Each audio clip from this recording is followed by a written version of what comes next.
बुर्ला भीमसार छातरू डेईले रोगी छातरू डेई जीवन हारिबाकू उद्यम गुरुतर अवस्था काजुआलिटी रे भर्ती करा जायछि। काली निज तंटी काटी आत्महत्या उद्यम करथिले ईएनटी रे भर्ती होइथिले परे सर्जरी वार्ड तांको पठा जायथिला। आज केउ परिस्थिति रे प्रथम महलारू डेईले ताहा एपर्यंत अस्पष्ट रहिछि। गुरुतर व्यक्ति जनक विजेपुर भाटी गांवर बोली सूचना मिली। तेज गुरुतर अवस्था काजुआलिटी रे भर्ती करा जायछि। वर्तमान समय बुर्ला भीमसार रु ये खबर आसुछि। छातरू डेईले रोगी छातरू डेई जीवन हारिबाकू उद्यम करुथिले। गुरुतर अवस्था उद्धार करा जाई काजुआलिटी रे भर्ती करा जायछि। काली निज तंटी काटी आत्महत्या उद्यम करथिले ईएनटी रे भर्ती होइथिले परे सर्जरी वार्ड पठा जायथिला। तेबे आज केउ परिस्थिति रे प्रथम महलारू डेईले ताहा अस्पष्ट रहिछि।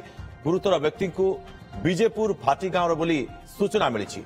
तेज छातरू डेई जीवन हारिबाकू उद्यम करुथिले व्यक्ति जनक बुर्ला भीमसार छातरू डेईछंती रोगी छातरू डेई जीवन हारिबाकू उद्यम करुथिले। तेज से समय गुरुतर अवस्था काजुआलिटी रे भर्ती करा जायछि चिकित्सा पई।